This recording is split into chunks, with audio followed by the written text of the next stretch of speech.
এজন্য রাত গভীরে এই নীরব সময়ে ইনসাফের সাথে ভাবেন কি করছেন।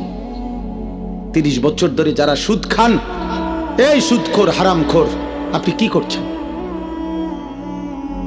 বছরের পর বছর যারা কিস্তি নেন, কিস্তিখোর হারামখোর, কি করছেন? মরতেন না? কবরে যাবেন না?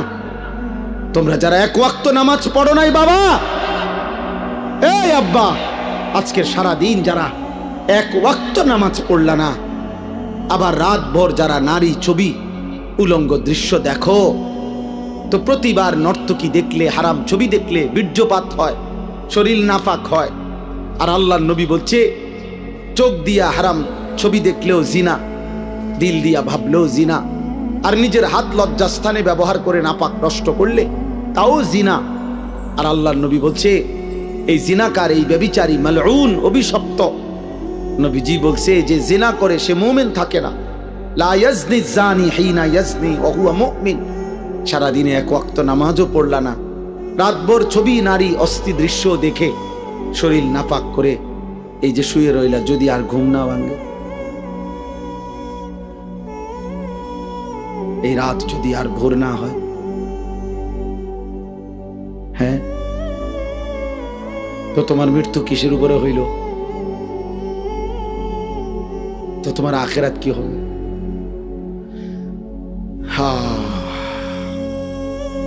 আমার একজন আপনজন এরকম, উনি ভালো মানুষ ছিলেন, কিন্তু এই রাত্রিবেলা দরজা বন্ধ কইরা, লাইট বন্ধ কইরা স্বাভাবিকভাবে ঘুমাইছেন। সকালবেলা দরজা খুইলা ভাঙ্গা দেখছে ঘুমের মধ্যেই মরে আছে। দুনিয়াবি পরিচিতি, সুখ্যাতি, জনপ্রিয়তা, পদ পদবি, এগুলো দুনিয়াবি ধোঁকা। এগুলো দুনিয়া যাদের দরকার, ক্ষমতা যাদের দরকার, দুনিয়ায় যারা মাতবরি করতে চায় তাদের লাগবে এগুলো। আখিরাতের জন্য এগুলার 2 পয়সারও কোনো মূল্য নেই। বরং আখিরাতে ঈমান, আমল, সেজদা, তাকওয়া, গুনাহমুক্ত জীবন, এটারই দাম, এটারই দাম। ইয়াউমা লা ইয়ানফাউ মালুন ওয়ালা বানুন। আল্লাহ তাআলা কোরআনে বলছেন, সেদিন আখিরাতে কোনো মাল কোনো উপকারে আসবে না, সন্তানাদিও কোনো উপকারে আসবে না। ইল্লা মান আতাল্লাহা বিকলবিন সালিম। গুনাহমুক্ত, শিরিক মুক্ত, এক পবিত্র আত্মা নিয়ে, ঈমান আমলে ভরা, আল্লাহ তাআলার মহব্বত মারেফাতে ভরা এক দিল নিয়ে যে আসবে, সেই কেবল সেদিন উপকার হবে। কোরআনুল কারীমে আল্লাহ বলছেন, ফাইযা নুফিখা ফিস সূর ফালা আনসাবা বাইনাহুম ইয়াওমাইদিন ওয়ালা ইয়াতাসাআলুন। আল্লাহ বলেন, ইসরাফিল যখন ফু দিবে আর হাসরের মাঠ কায়েম হবে, সেদিন কোনো মানুষ কাউকে একজন আরেকজন বন্ধুত্বের, বংশের, আত্মীয়তার কোনো পরিচয় দিবে না। ওয়ালা ইয়াতাসাআলুন, কেউ কাউকে ভালো মন্দ কিছু জিজ্ঞেস করবে না। কসম খোদার বাপ, এটা কোরআনের আয়াত। কেউ কাউকে কিছু বলবে, আপনি কোন বাড়ি দুনিয়া যে আসিলেন ভাই, আপনি কোন বাড়ি জানি আসিলেন, আপনি কোন বাড়িতে আসিলেন, দেখেন না অবস্থা হাসরের মাটির, কি ইতান কথা কইতে আসছে, কোন বাড়ি দিয়া করবি কি বেটা, তাইলে এগুলোর কোনো পাত্তাও নেই, কেউ জিজ্ঞাসাও করবে না, কেউ না। ইয়াউমা ইয়াকুমুন নাসু লিরাব্বিল আলামিন। প্রতিটা মানুষ মহান আল্লাহ পাকের সামনে দাঁড়িয়ে থাকবে। নবীজি বলছেন, মাউদাউ কাদামি, এই পাওটা রাখতে যেটুকু জায়গা, ঠিক এতটুকু জায়গায় বরাদ্দ, আর এক সুতা সামনে পিছনে ডানে বামে আগাইতে পারবে। এভাবে যতক্ষণ পর্যন্ত, যতদিন পর্যন্ত হাসরের মাঠের বিচার কাজ চলে, এভাবে দাঁড়াই থাকতে হবে। আর হাসরের ময়দানের একদিন, আল্লাহ কোরআনে বলছেন, একদিন বাবা, ভাই, নওজোয়ান ছেলে, মনে রাখো দোস্ত, কোরআনের আল্লাহ নিজে বলছে, একদিন হলো 50 আলফা সানা, 50,000 বছর। হাসরের ময়দানের একদিনের দৈর্ঘ্য সমান 50,000 বছর। এভাবে যতদিন, যদি 10 দিন চলে, যে বিচার কাজটা চলবে মোট 10 দিন, মনে করেন আল্লাহ বলল, তাহলে এই 10 50,000-এ যাটা। এবার আমনে সিরিয়াল পরে যখন তখন, হ্যাঁ, পুরাটা সময় 50,000 না, একদিন 50,000, একদিন। ফাকাইফা তাত্তাকুনা ইন কাফারতুম ইয়াওমান ইয়াজআলুল বিলদানা শিবা। কোরআন শরীফে আল্লাহ বলছে, বান্দা তুমি এই যে নাফরমানি করছো প্রতিনিয়ত, চুরি ডাকাতি জিনা ব্যভিচার মদ জুয়া সুদ ঘুষ, আহা এক ওয়াক্ত নামাজ পড়ছো না বান্দা, সারা দিন চলে যায় 5 ওয়াক্ত নামাজ, একটা সিজদাও দাও না, 365 দিনের এক বছরে কোনোদিন ফজরের নামাজ জানো না মুসলমান, কখন ওয়াক্ত হয়, কখন সূর্য ওঠে, কখন সুবহে সাদিক হয়। আল্লাহ বলেন এই যে নাফরমানি করছো বান্দা, কুফর করছো, শিরিক করছো তোমরা, আমার সেই হাসরের দিন কেমনে বাঁচবা যেদিন একদিনে, আল্লাহ বলছে কোলের বাচ্চা একদিনের কষ্টে যন্ত্রণায় পেরেশানিতে বুড়া হয়ে যাবে। খোদার কসম, কোরআন শরীফের আয়াত। ইয়াউমান ইয়াজআলুল বিলদানা শিবা, একটা ছোট্ট মাসুম বাচ্চা সেদিন একদিনেই বুড়া হয়ে যাবে। আমার কাছে কিতাব আছে মৌত কে পুর আসরার ওয়াকিয়াত, উর্দু কিতাবে মোটা, আমি পড়ছি। সেখানে ঈসা আলাইহিস সালাম আল্লাহর হুকুমে তিনি মানুষকে কবর থেকে তুলতে পারতেন, এটা ওনার একটা মুজিজা ছিল। তো ঈসা আলাইহিস সালাম একদিন নূহ আলাইহিস সালামের একজন বংশধর ওনাকে কবর থেকে উঠাইছিলেন, উঠাইয়া দেখছেন তো ওনাকে জিজ্ঞেস করছেন আপনি পৃথিবীতে কতক্ষণ ছিলেন? হচ্ছে 450 বছর। তো বলছে আপনার চুল দাড়ি সাদা হয়েছে কখন?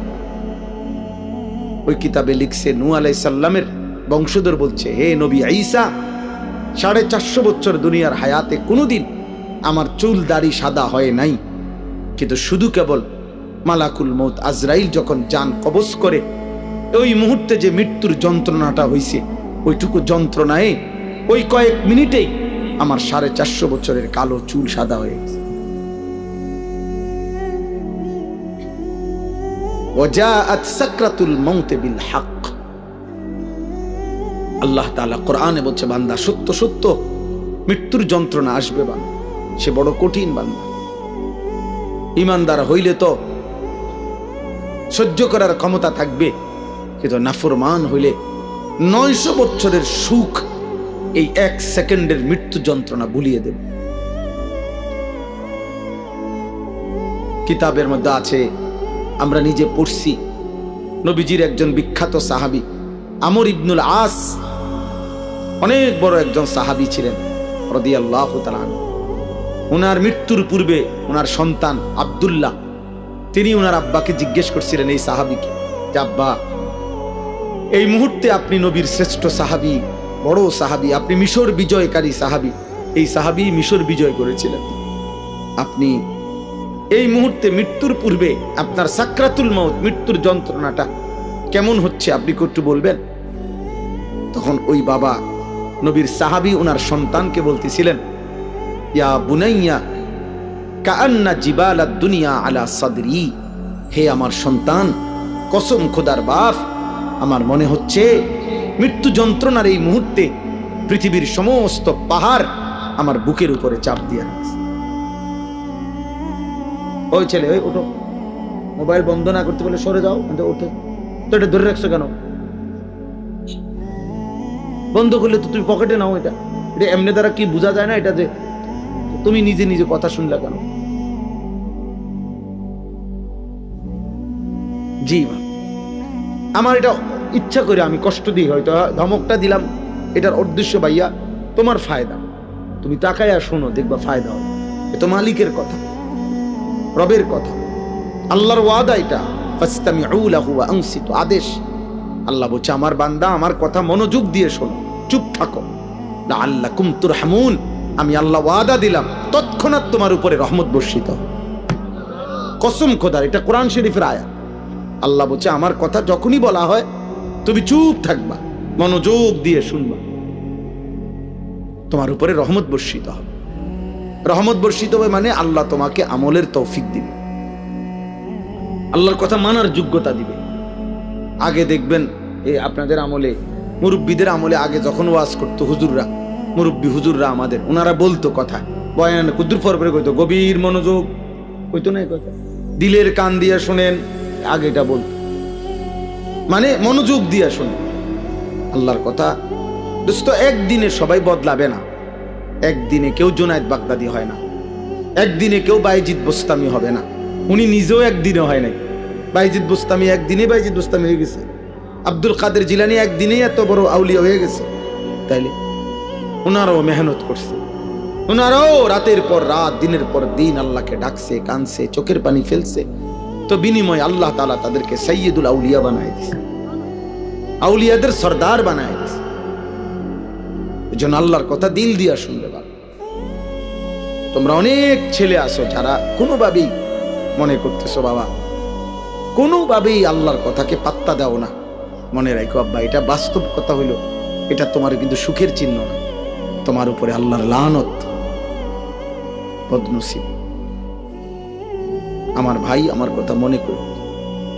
তুমি একটাবার ভেবে দেখো, আপন মা বাপ পর্যন্ত তুমি 365 দিনে, খোদারে 1 বছর কোনোদিন ফজরের নামাজ পড়লা না, অথচ তোমার মা বাপ জীবিত ঘরে আছে, ওরাও তোমারে কোনোদিন ডাকলো না। আহা, এভাবে প্রতিটা ভোর তোমার জীবন থেকে সেজদা ছাড়া চলে যায়। অথচ কিতাবের মধ্যে আছে সকালবেলার কুত্তা আল্লাহর কাছে বলে, মাওলা এই চোখে যেন আমি প্রথম কোনো বেনামাজিকে না দেখি। আহ, তোর মতো নাফরমান কুত্তাও দেখতে চায়, তোরে কুত্তা ঘৃণা করে, কুত্তা।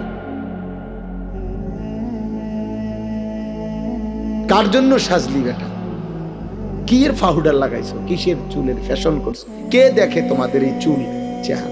তোমার সমবয়সী কিছু অসৎ বন্ধু ছাড়া, তোমার সময় না, তোমার লগে ঘুরে গাড়ে এরকম কিছু ফালতু ছেলে ছাড়া তোমার চুল চেহারার প্রশংসা কোনো ভদ্রলোক, কোনো ইমানদার জীবনে করছিল? তোমার বিবেক থাকলে কও। একটা ছেলে বলো পৃথিবীর কোন সভ্য মানুষ, ভদ্র মানুষ, যে বাবা তোমার এই চুল দেখে মনে হইতেছে তুমি একটা নেককার ছেলে, তোমার চেহারা দেখে মনে হইতেছে তুমি একটা ভালো বংশের ছেলে। তাইলে তোমার এই অসৎ চেহারা তো তুমি তোমার বাপকে অপমান করলা। কিরে তুই কোন ঘরের পুত্রে, তোরদের দেখতে ফুটটা ঘরের মতো লাগে। তাইলে এই কথা যদি বলে তো তুই কাকে অপমান করলি? বাপ নিজে তো অপমান হলি, তোমার বাপকেও তো অপমান, তুমি তো তোমার বংশকে অপমান করলা। কোন বিবেকবান তো তার ইজ্জত নষ্ট করে না, সম্ভ্রম নষ্ট করে না। আত্মমর্যাদা, আত্মসম্মান যার আছে, সে প্রয়োজনে ধুকে ধুকে মরে যায়, সে প্রয়োজনে অনাহারে মরে যায়, কারো কাছে হাত পাতে না। এটা হলো গায়রত, আত্মসম্মান, আত্মসম্মান, আত্মমর্যাদা, গায়রত। এটা এক মানুষের শ্রেষ্ঠ সম্পদ, এটা আত্মসম্মান, আত্মমর্যাদা। এটা অহংকার না। অহংকার তো হলো বড়াই করা। আসলে আমার ইমান, আমি মুসলিম। কাফের বেঈমানেরটা যত সুন্দর লাগুক, ওদের কাছে সুন্দর। আল্লাহ কোরআনে বলছেন, ইন্নামাল মুশরিকুনা নাজাস, সমস্ত মুশরিক নাপাক। অতএব বেটা, মুশরিকের চুল চেহারা, মুশরিকের লেবাস পোশাক, মুশরিকের আচরণ উচ্চারণ, মুশরিকের খাদ্য খাবার স্টাইল সব নাপাক, সব নাপাক, সব নাপাক। স্টাইল দেখাস বেটা, কোথায় পড়ালেখা করছ বেটা? আহাম্মক, কোন বেঈমানের মতো চুল রাখছ বেটা? কি পড়ালেখা করলি বেটা? কি ঘোড়ার ঘাস পড়লি? কলেজে তো আমরাও পড়ছি বেটা। আমি তো কুমিল্লা ভিক্টোরিয়া কলেজের ছাত্র, আমি তো কুমিল্লা ভিক্টোরিয়া কলেজ থেকে মাস্টার্স পাস করছি। সার্টিফিকেট দেখবা, চলো আমার লগে। আত্মসম্মান থাকবে না? আমি মুসলমান, আমার বাবা মুসলমান, আমার চুল কেন হবে বেঈমানের মতো? আমি ইমানদারের ঘরে জন্ম নিছি, আমি কেন পেশাব করে পানি নেব না? তুমি কুকুর, তুমি হাইওয়ান, তুমি জানোয়ার, তুমি কা পেশাব করে পানি নাও না? তুমি কোনোদিন কুত্তা দেখো না? তুমি দেখো না কুত্তা পেশাব করে পানি নেয় না? তুমি দেখো না কুত্তা কোনোদিন টয়লেট পেপার ব্যবহার করে না? তোমার মধ্যে এতটুকু বিবেক থাকবে তো, কিন্তু আমি কিতা, আত্মসম্মান তো থাকবে, আত্মপরিচয় তো থাকবে। এজন্য ইমানদার মরে যায় প্রয়োজনে, ইজ্জত নোয়ায় না। এই 1450 বছরের ভিতরে হাজার হাজার কোটি কোটি ইমানদার পৃথিবীতে বহুবার জালেমের সামনে জীবন দিছে, রক্ত দিছে, শাহাদাতের খুন পান করছে, কিন্তু ইজ্জত দেয় না, সম্মান দেয় না, ইসলামকে বেইজ্জতি হতে দেয় না, বেইজ্জতি হতে দেয়। এক সাহাবী হযরত আব্দুল্লাহ ইবনে হুযাফা আস-সাহামী রাদিয়াল্লাহু তাআলা আনহু যুদ্ধের ময়দানে সাহাবী বন্দী হইছেন খ্রিস্টান বাহিনীর হাতে। খ্রিস্টান সেনাপতি বহু চেষ্টা করছে ওনাকে ইসলাম থেকে ফিরাইতে, কোনোভাবেই যখন তিনি রাজি হন নাই, সর্বশেষ খ্রিস্টান সেনাপতি বলছে উত্তপ্ত তেল কড়াইয়ায় গরম করো আর ওরে উত্তপ্ত কড়াইয়ার তেলে ফেলে ভুনা করে ফেলো। যখন ওনাকে উত্তপ্ত তেলের কড়াইয়ার সামনে আনছে, উনি তখন কাঁদতেছিলেন। সেনাপতি তখন ডাক দিয়ে বলছে, কিরে বেটা, এখন কাঁদিস কেন? আমি না তোকে বলছি আমাদের খ্রিস্টান ধর্ম গ্রহণ কর, এখন আবার মৃত্যুর সময় কাঁদো কেন? তখন ওই সাহাবী বলছে, বেঈমান, আমি আল্লাহর কসম করে বলছি আমি মৃত্যুর ভয়ে কাঁদি না, বরং আমি আমার আল্লাহর কাছে কান্দে কান্দে বলতেছিলাম দিলে দিলে, মাওলা আপনি তো আমারে কেবল একটা জীবন দিছেন, এজন্য একটাই এখন শহীদ হব। আপনি যদি আমারে 100 বার হায়াত দিতেন আর আমি যদি 100 বার আপনার রাস্তায় শহীদ হইতে পারতাম। ওই সেনাপতি তখন ছেড়ে দিছে ওনারে, বলছে হায় হায়, মৃত্যু যাদের এতটা প্রিয় তারা তো মৃত্যু দিয়া কষ্ট দেওয়া হইল না, তাইলে আনন্দ না দেওয়া, ছেড়ে দিছে। তখন হযরত ওমর রাদিয়াল্লাহু তাআলা আনহু যখন তিনি মদিনায় ফিরে আসছেন, এই সাহাবী হযরত ওমর রাদিয়াল্লাহু তাআলা আনহু বলছেন সমস্ত সাহাবীদেরকে যে লাইন ধরো, সব লাইন ধরো। লাইন ধরে বলছে সর্বপ্রথম আমি ওমর খলিফাতুল মুসলিমিন তার কপালে চুমা দেব, আর তোমরা ভাই সিরিয়াল সবাই মুহাম্মদ আরবির এই সৈনিক এই সাহাবীকে তোমরা সবাই কপালে চুমা দিবা। আত্মসম্মান শিখো বাপ, বেঈমান তোমা করে পচায় লাইছে। একটা সামান্য ডুগডুগির মতো একটা বান্দররে যেমনে নাচায়, আহারে বাপ তুম করে এমনি নাচাইতে আছে। যখন যেই ডিজাইন কয় বেঈমানে তোমার কাছে ওইটাই পছন্দ হয়, তো তোমার বান্দরের চাইতে নিকৃষ্ট বানায় লাইছে। বান্দরও তো এত নাচা নাচে না। তোমরা দুশ্মনের কাছে যে পরিমাণ হেরে গেলা, নাচে নাচা শুরু করলো। কতবার বদলাইছো ছেলেরা বাবা বলো? আজকে 1 বছর 2 বছরে কয়বার চুলের ডিজাইন বদলাইছো? কতগুলো জামা বদলাইলা, কত ডিজাইনের প্যান্ট বদলাইলা?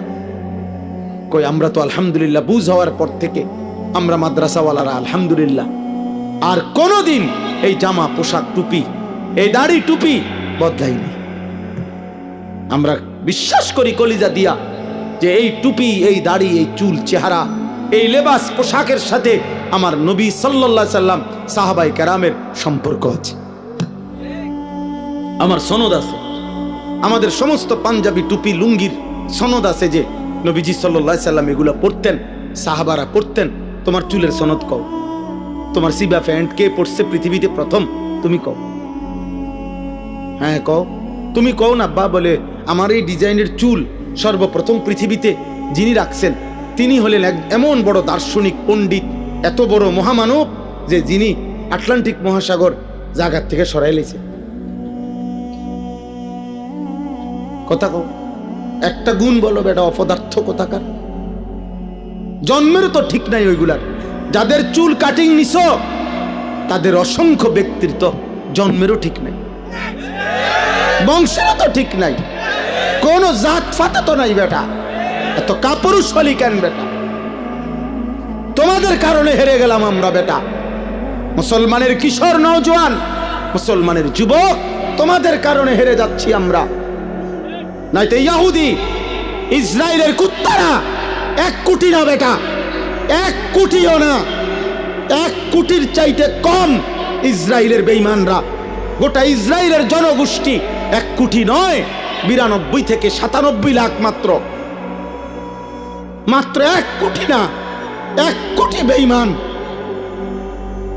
তাদের সকলেও এতগুলো 1 কোটি মানুষ, আর আমরা 250 কোটি ইমানদার।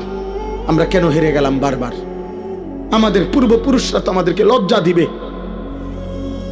ওই বাবা, আমাদের যেই 14 বছরের সাহাবী যুদ্ধের ময়দানে শহীদ হয়েছিলেন, 15 বছরের সাহাবী শহীদ হয়েছিলেন, ওরা তো হাসরের দিন তোমাকে লজ্জা দিবে, বলবে হে নওজোয়ান, আমি তো এই বয়সে আল্লাহর জন্য জান দিছিলাম, তুমি কেমনে নারীর পিছনে জীবন শেষ করে দিলে? কি মনে হয় সেই বদরের যুদ্ধের ওই 2 কিশোর মাআজ এবং মুআওয়িজ, যে 2 কিশোর আবু জেহেলকে হত্যা করছে, ও তোমার সামনে দাঁড়াইয়া বলবে না যে আমি তো মাত্র 15 বছর বয়সে নবীর শ্রেষ্ঠ দুশমন আবু জেহেলকে হত্যা করেছিলাম, তুই কি করলি মুসলমান, তুমি কি করলা? বলো না আব্বা তোমরা কি করছো? তোমাদের বাপ কিছু বলে না, ঠিক আছে বুঝলাম, কিন্তু তোমার আল্লাহ কিছু বলবে না? আজ হয়তো তোমার মা কিছু পারতেছে না, তোমার চুল দেখা, চেহারা দেখা, তোমার বিকট চেহারা দেখা, অসভ্য বন্ধুদের আড্ডায় তুমি এমন গাদ্দার, তোমার মা তোমারে ভয় পায়। তোমার মা দেখে মনে হয় তার যেই চেহারা, তারে কুন্ডা করলে জানি কি করে না করে, যা বাদ দে, ফিসা দিয়া ফির। আহারে লানত রে, সমবয়সী কিছু অসৎ বন্ধুর কাছে জীবনের সুখ খুঁজলাম, শান্তি খুঁজলাম, বন্ধুদের আড্ডায় মজা পাইলা, একদিন সময় ফুরাইলে দেখবা বন্ধুরাও নাই, দুনিয়াও নাই, তুমি একা কবরে। কাল্লা সাউফা তা'লামুন সুম্মা কাল্লা সাউফা তা'লামুন আলহাকুমুত তাকাসুর হাত্তা জুরতুমুল মাকাবির। আল্লাহ বলে দুনিয়ার নেশা বান্দা তোমাদেরকে পাগল করে দিল, দুনিয়া বাড়াইবার নেশা তোমাদেরকে আখিরাত ভুলিয়ে দিল, দুনিয়ার মধ্যেই দুনিয়ার লোভেই ব্যস্ত করে দিল। আল্লাহ বলেন হাত্তা জুরতুমুল মাকাবির, বান্দা মনে রেখো এভাবেই একদিন তুমি কবরস্থানে পৌঁছে যাবা, সুখে থাকলেও মরে যাবা, দুঃখে থাকলেও মরে যাবা, হাসলেও মরে যাবা, কাঁদলেও মরে যাবা, রাজপ্রাসাদের অট্টালিকায় থাকলেও মৃত্যু হবে, জীর্ণ কুঠির কুড়ে ঘরে থাকলেও মৃত্যু হবে, সেজদা দিতে দিতে আব্দুল কাদের জিলানী হলেও মৃত্যু হবে, কুফরি আর নাফরমানি করতে করতে ফেরাউন নমরুদ হলেও মৃত্যু হবে, থাকতে তো পারবা না বাপ। ওয়াজাআত সাকরাতুল মাউতি বিল হক যালিকা মা কুনতা মিনহু তাহিদ। আল্লাহ বলে মৃত্যুর যন্ত্রণা তো আসবেই, আর এই মৃত্যু থেকেই তো তুমি পলায়ন করেছিলে, বারবার অসুখ হইছে আর তুমি দৌড় দিয়া ডাক্তারের কাছে গেছো, 2 টাকা 20 টাকা 200 টাকার ওষুধ খাইছে, ভালো হয়ে গেছো, তুমি ভেবেছো তোমার আর মৃত্যু হবে না। আল্লাহ বলে না বান্দা, মৃত্যু তো আমি বারবার দেই না, অসুস্থতা না বারবার দেই, পেট ব্যথা বারবার দিতে পারি, মৃত্যু বারবার দেই না, জ্বর সর্দি বারবার হয়, মৃত্যু বারবার হয় না, মৃত্যু তো একবারই হয়। মৃত্যু থেকে যদি 2 বার 4 বার বাইচা যাইতা তাইলে না তুমি নিশ্চিত হইতা। জ্বরের থেকে না বাঁচছো, সর্দি থেকে বাঁচলা, মৃত্যু থেকে তো বাঁচো নাই, তাইলে তুমি অহংকার করছো কেন? মৃত্যু তো একবারই আসবে, একবারেই নিয়ে যাবে। ওয়ালান ইউআখিরাল্লাহু নাফসান ইযা জাআ আজালুহা। আল্লাহ বলে বান্দা মৃত্যু যখন চলেই আসবে আর 1 সেকেন্ড দেরি করবে না, আমি আল্লাহ কাউকেই কোনো সুযোগ দেব না। দিবে? হ্যাঁ না না। কাল্লা ইযা বালাগাতিত তানাকি ওয়া কিলা মান রাক ওয়া যান্না আন্নাহুল ফিরাক। আল্লাহ বলে নাফরমান যখন মৃত্যুর সময় হয়, আজরাইল যখন তার রূহ ধরে টান মারে, রূহটা তখন কণ্ঠনালীর কাছে আইসা ভিড়ে যায়, এখানে আটকায়া যায়, তারাকি মানে কণ্ঠনালী। আল্লাহ বলেন তার আত্মীয় স্বজন তখন চিৎকার করে বলে ওজা ডাকো, বৈদ্য ডাকো, কবিরাজ ডাকো, ডাক্তার ডাকো, অ্যাম্বুলেন্স আনো, মানুষ ডাকো, আমার বাপকে ধরো, আমার বাপ চলে যায়। অযান্না আন্নাহুল ফিরাক। আল্লাহ বলে ও কিন্তু ঠিকই বুঝে ফেলেছে আজকে তাকে দুনিয়া ছেড়েই দিতে হবে, আজ তাকে চলেই যেতে হবে। আজকে সে বুঝে ফেলেছে আজ আর থাকতে পারবে না। আজকে এটা সর্দি না, এটা মৃত্যু। আজকে এটা পেট ব্যথা না, এটা মৃত্যু। আজকে এটা মাথা ব্যথা না, এটা মৃত্যু বন্ধু, মৃত্যু। এটা মউত, এটা মউত। ফালাউলা ইযা বালাগাতিল হুলকুম ওয়া আনতুম হিনাইযিন তানজুরুন ওয়া নাহনু আকরাবু ইলাইহি মিনকুম ওয়ালাকিন লা তুবসিরুন। আল্লাহ বলে, কণ্ঠনালীর কাছে যখন রূহ এসে যায়, তোমরা তো চারদিকে আত্মীয় স্বজন থাকোই, দেখতে থাকো, আর আমি আল্লাহ তো এখানেই থাকি। আল্লাহ বলে, যদি ভাবো যে আর আখেরাত কবর পরকাল হবে না, তাইলে তোমাদের স্বজনকে মৃত্যুর থেকে ফিরায় রাখো। আল্লাহ চ্যালেঞ্জ করছে, এই নাফরমান, তোর আব্বারে ধর, আমি তো নিয়ে যাচ্ছি। তোর বাপেরে ধর, ফিরা ফিরা। তোর না অনেক টাকা, তোর না 4 তলা বিল্ডিং, তোদের না 3 ভাই বিদেশ, ধরবি না? তোদের দল না ক্ষমতায়? তোর শাসানা বড় নেতা, ডাক দিস না কেন? আল্লাহ বলে, ফালাউলা ইন কুনতুম গায়রা মাদিনিন। এই নাফরমান, যদি ভাবো কবর হবে না, আখিরাত হবে না, পরকাল হবে না, হাসরের মাঠ হবে না, তো তারজিউনাহা, ওরে ফিরাও, ওরে ফিরাও। ইন কুনতুম সাদিকিন, যদি তোমার দাবিতে তুমি সত্যবাদী হয়ে থাকো, তাহলে সবাই মিলে ফিরাও। কেউ পারছে তো ফিরাইতে? কথা বলে না, কেউ পারছে তো ফিরাইতে?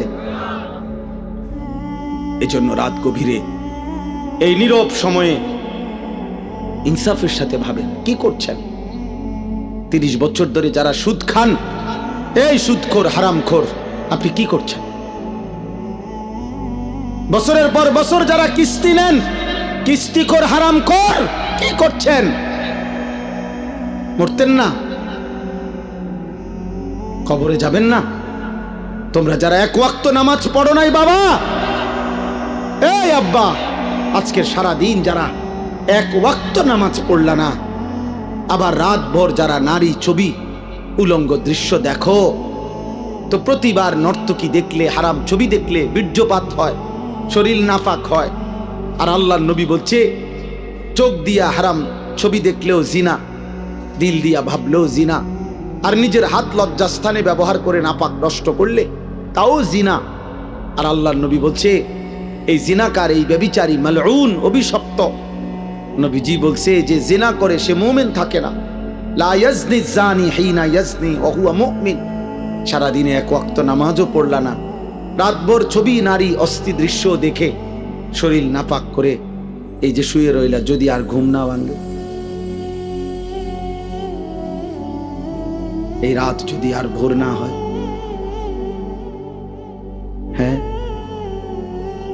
তো তোমার মৃত্যু কিসের উপরে হইল? তো তোমার আখিরাত কি হবে?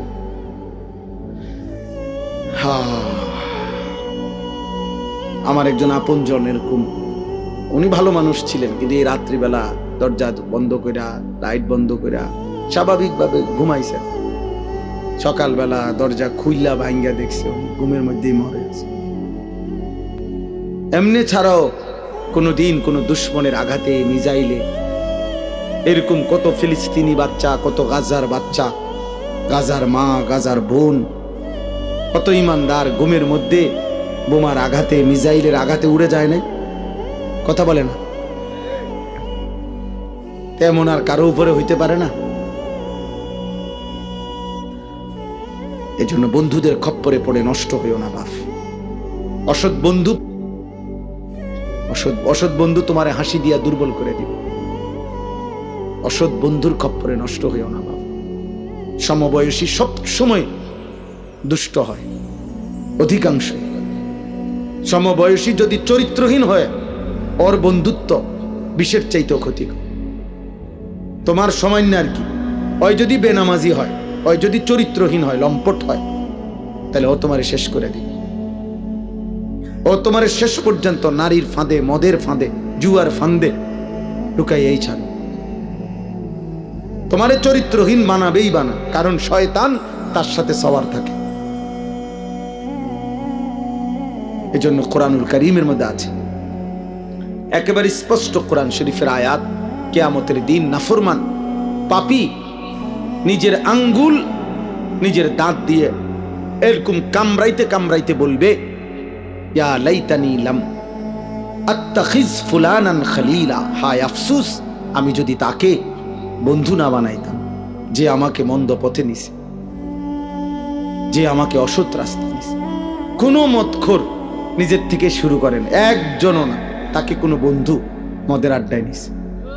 কোনো জুয়ারি, যারা জুয়া খায়, জুয়া খেলে অনলাইনে, এখন অনেক যুবক মোবাইলে জুয়া খেলে, হাজার হাজার টাকা, হায় বাবার হাজার হাজার টাকা, বাবারও শেষ পর্যন্ত ফকির বানায়, ওই অসৎ নিজেও শেষ পর্যন্ত ফকির হয়েছে। হ্যাঁ, এই ছেলেকেও কোনো অসৎ বন্ধু জুয়ার আড্ডায় নিয়ে গেছে, কোনো নারীর আড্ডায়, কোনো হারাম মেয়ের সাথে সম্পর্ক করে দিছে কোনো অসৎ বন্ধু। এজন্য মনে রাখ বাবা, যেই মেয়ে যেই নারী বিবাহ বহির্ভূত সম্পর্ক করে ও অসৎ, ও চরিত্রহীন। যদি বোরকা না একবারে লেফ কম্বলও গাও দেয়, আর কোনো ছেলের সাথে বিবাহ বহির্ভূত কোনো সম্পর্ক করে, ওই নষ্টা নারী, ও অপবিত্র নারী, ও চরিত্রহীন নারী। বিবাহ বহির্ভূত কোনো প্রেম হয় না, বিবাহ বহির্ভূত কোনো ভালোবাসা হয় না, ভালোবাসা বিবাহ বহির্ভূত হতেই পারে না। বিবাহ বহির্ভূত জিনা, বিবাহ বহির্ভূত ব্যভিচার, বিবাহ বহির্ভূত সকল সম্পর্ক জিনা, জিনা, ব্যভিচার, লম্পট, লাম্পট্য, এটা অসভ্যতা, চরিত্রহীনতা, বেহায়াপনা, বেলেল্লাপনা। ওই মানুষ কষ্ট পাবে। আমার নাম আনিসুর রহমান, আমি বলে দিলাম, হে নওজোয়ান, ছেলে, তোমরা এই জায়গার ছেলেরা কথা কইও না, আব্বা চলে যাও, নাই তো দোস্ত উঠে চলে যাও, কোনো আপত্তি নাই আমার, আমি কোনো ভোট চাচ্ছি না তোমার কাছে, খামখেয়ালি করো না। তোমার মতো দুই চারজন ফালতু না বসলে কিচ্ছু হবে না, সাবধান। আমি খামখেয়ালি পছন্দ করি না, আমি কোনো ভোট চাইতে আসি নাই। শ্রোতা আমি কখনোই গুনি না যে মানুষ কয়জন, সংখ্যা গুনার কোনো দরকার নেই আমার। এই জন্য দয়া করে আমি অনুরোধ করছি, প্রত্যেকটা ছেলে, একটা ছেলেই মনে করো, বাপ তুমি ফিরে আসো, তুমি কোনো হারাম নারীর খপ্পরে পড়ো না, ও তোমার শেষ করে দিবে, ও তোমার শেষ করে দিবে। এই পৃথিবীতে কখনোই কখনোই এই পৃথিবীতে হারাম সম্পর্কের পরে বিবাহিত সম্পর্ক সুখের হয় না, পৃথিবীর ইতিহাসে নাই। নাই তো সুন্দরী রূপসী, পরমা সুন্দরী রূপসী নর্তকী নায়িকা, তার কেন 10 বার বিয়ে হয়? বেটির সমস্যা কি? তা হ্যাঁ, বেটির সমস্যাটা কি? এ বুড়িকা বছরের এই মাথায় বিয়ে করে, হ্যাঁ বলো না ভাই, বেটির সমস্যা কি? বুঝা গেল ঠিক ঠকায়।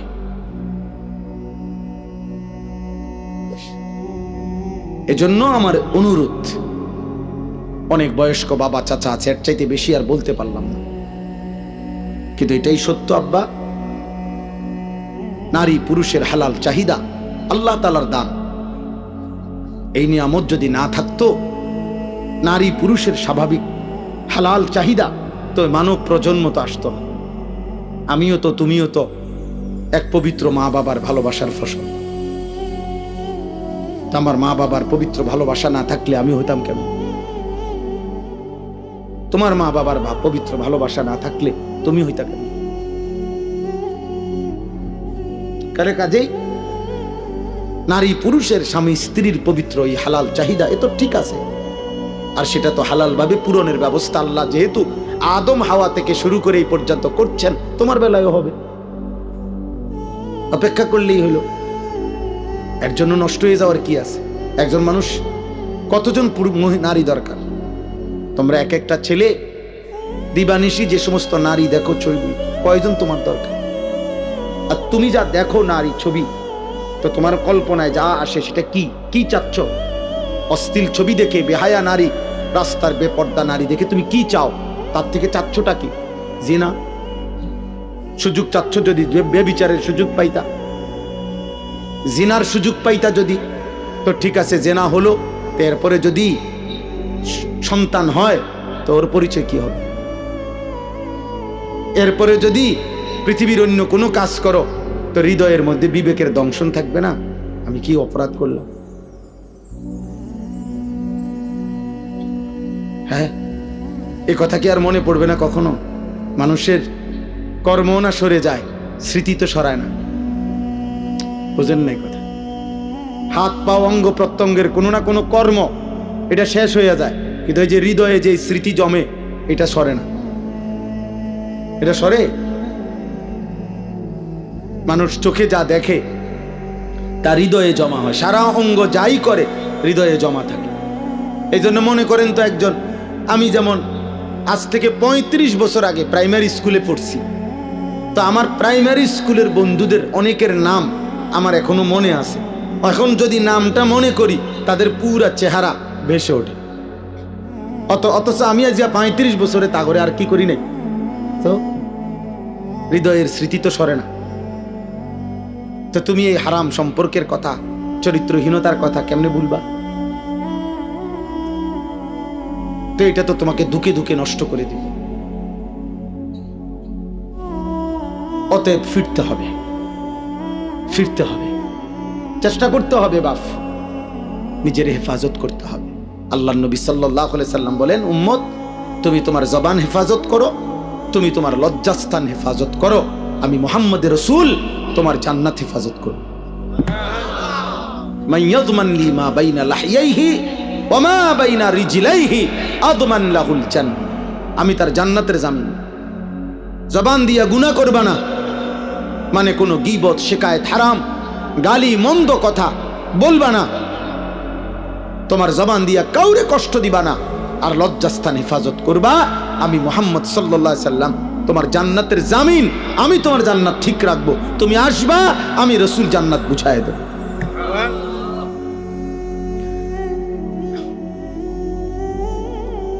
আল্লাহ তাআলা আমাদেরকে তৌফিক দান করেন। বাবারা, আপনাদের সন্তানদের উপর আপনারা রহম করেন, আপনাদের ছেলে মেয়ের দিকে আরেকটু যত্নবান হন। 14 বছরের ছেলেটা দিন রাত মোবাইলটা দিয়ে কি করে, আপনি যে কথা বলেন তার সাথে, পড়ালেখার কাজে লাগে। এসএসসি পরীক্ষা ছেলেটার রাত 12টার পর থেকে সকাল পর্যন্ত কি করে? ওই সময় মোবাইলটা আলাদা করেন, পরে জিজ্ঞাসা করেন যে বাবা রাত 12টার পর থেকে সকাল 8টা পর্যন্ত স্কুলের কি কাজ? আপনি সিরা খান, আপনি বোঝেন না। হ্যাঁ, সবই বোঝেন। আসল কথা হইলো উনি সিদ্ধান্ত নিছে ফুত আমার আখিরাতের জন্য না, ফুত হলো আমার পয়সা কামানির এটিএম বুথ। একটু গাছে গোড়া হইলেই বিদেশ ফাটাই দেবো, টিয়া ফাটাইবো, বিল্ডিং হইব, জমি কিনবো। তার চাচায় জমি বেছে, জ্যাডায় জমি বেছে, সবসময় টেহা মিল না রাখলে অন্য মানুষের কাছে বেচা লাগবে। বুঝেন নাই? লুভি লুভি লুভি। পড়লে পড়, না পড়লে বিদেশ যা, না পড়লে কিতা করবি ক, একটা লাইন ফাইন কর, মানে টাকা, মানে হলো কি টাকা, সম্পদ, দুনিয়া।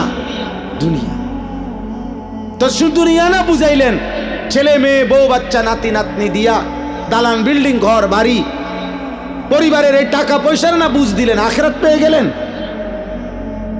পরকাল পেয়ে গেলেন। অতএব বুঝাপড়া করে। যদি বলেন না হুজুর বিদেশ আমি দুনিয়ার জন্য পাঠাই নাই, আখিরাতের জন্য পাঠাইছি, তো ও আপনি দেখেন নাই আজকে 16 বছর বয়সে এক ওয়াক্ত নামাজ পড়ে না, ওর সাথে দিয়ে কোনো বুঝাপড়া করলেন না। কথা বলেন, আমরা সিরা খাই, আমরা বুঝি না। মনে রাখবেন, আমার বাবা রাগ হবেন না, হিসাব আমার কাছে দিলে হবে না। আমার লগে জোরাতালি কথা কইবেন, মসজিদের ইমাম সাহেবের একটা তেল জাল দিয়ে বুঝাই লাইবেন। আখিরাত কি ইমাম সাহেবেরই হিসাব নিব? কথা বলে না, বিচার করবে ইমাম সাহেব, খতিব সাহেব, এই বক্তা কে? মহান আল্লাহ। তো ওনারে কেমনে বলবেন? আমনে বুঝাইন, ওনারে কেমনে বুঝ দিবেন? দুনিয়াবি কথা, এই সামান্য 900 কথা। অনেক বয়স্ক লোক আছে, হ্যাঁ হুজুর কন দ বালা বালা কথা বুঝি তো কইলে তো বালা ছিল, মানলে তো বালা ছিল, হ্যাঁ মানলে পারি না আসলে কিতা করতাম, যায় জামেলা একেবারে বেশি বেজাল হুজুর। থাক, কিছু মনে করেন না, বাহ আলাপ করেন আপনি মস্কারি। হ্যাঁ, আখেরাত আপনি মস্কারি মনে করছেন চাচা? আপনি ইমাম সাহেবের ফেরেশতা এক কথা মনে করছেন? কি ভাবছেন আখেরাত? আখেরাত এত মামুলি? আমার শায়েখ বলেন, আল্লামা মুফতি মুশতাকুন নবী কাসিম হুজুর সবসময় এটা বলে যে রে ভাব, আখেরাত হাসরের মাঠ, এটা মামুর বাড়ি না, এটা ফুটবল খেলার মাঠ না বাপ। ১৬ লক্ষ নবী যে মাঠের ভয়ে কাঁদছেন দিবানিশি, ওই মাঠের নাম হাসরের মাঠ। সমস্ত আউলিয়া সাহাবা বুজুর্গ উলামা আতকিয়া যুগে যুগে আল্লাহর যত প্রিয় বান্দা ছিল, চোখের পানি ফেলেই প্রিয় বান্দা হয়েছে। আল্লাহর যত নেক বান্দা ছিল, রাতের অন্ধকারে একাকী কাঁদা কাঁদাই আল্লাহর প্রিয় বান্দা হয়েছে। যে মাওলা আমার আখিরাতে কি হবে, মা আমার আখিরাতে কি?